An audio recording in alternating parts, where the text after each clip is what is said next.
महाराष्ट्रातील प्रत्येक अपडेट जाणून घेण्यासाठी आजच मेट्रो रायगडच्या सोशल मीडिया प्लॅटफॉर्मला लाईक, फॉलो आणि सबस्क्राइब करा। रायगड जिल्ह्यामध्ये काही दिवसांपूर्वी अलिबाग, रोहा आणि मुरुडसह सर्व तालुक्यांमध्ये वादळी वाऱ्यासह झालेल्या अतिवृष्टीमुळे शेतकऱ्यांच्या भात पिकांचं तसेच बागायतदारांचं मोठ्या प्रमाणात नुकसान झालंय। संपूर्ण शेती पाण्याखाली गेली आहे। तयार झालेली पिके वादळी वाऱ्यामुळे आडवी पडलीत। संपूर्ण शेतीचा भाग जलमय झालाय। हातातोंडाशी आलेला घास गेल्यानं शेतकरी मोठ्या आर्थिक संकटात सापडलाय। अधिकाऱ्यांनी त्वरित पंचनामे करून नुकसानग्रस्त शेतकऱ्यांना तात्काळ भरपाई द्यावी अशी मागणी शेकापच्या वतीनं आज करण्यात आली। जर बाधित शेतकऱ्यांना लवकरात लवकर मदत मिळाली नाही तर तीव्र आंदोलन करण्यात येईल असा इशारा सुद्धा प्रशासनाला देण्यात आलाय। अचानक पाऊस आला तो रायगडमध्येच नाही तर अख्ख्या महाराष्ट्रात आला आणि त्याच्यात शेतकऱ्यांचं लोकांचं प्रचंड नुकसान झालं। आमच्या इथे भात शेती होते, आता ही भात शेती जवळजवळ भात झालेला, पण अशा वेळी इतका पाऊस येतो आणि ती अख्खी खाली झोडपली जाते आणि तिचा लोकांना एवढं नुकसान होणार आहे। मी तुमच्या चॅनलच्या वतीने विनंती करते, मी कृषी अधिकाऱ्यांची सुद्धा बोलले, याच्याशी सुद्धा बोलले, आता विनंती करते, नंतर आम्ही आक्रमक भूमिका घेऊ।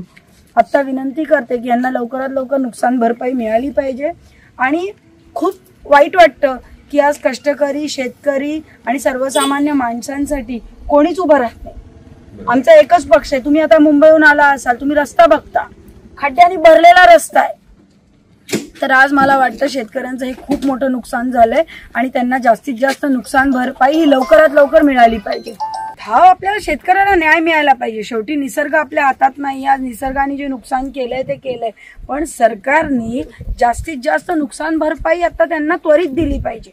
ओके, तर पुढच्या काळात ते परत पीक लावू शकतात, करू शकतात। आज जे त्यांचं नुकसान झालंय ते म्हणजे त्यांचे अश्रू आपण किती पुसणार आणि काय करणार।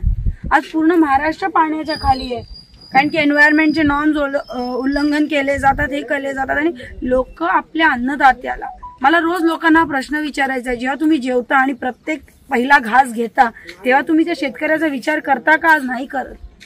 आज शेतकरी आत्महत्या बघा महाराष्ट्रात किंवा इतर गोष्टी बघा, जेवण तर तुम्हाला शेतकऱ्यांनी पिकवलेलं लागतं, पण तुम्ही शेतकऱ्याची तेवढी काळजी नाही करत। ना शासन करते, ना प्रशासन करते, ना माणूस करतो।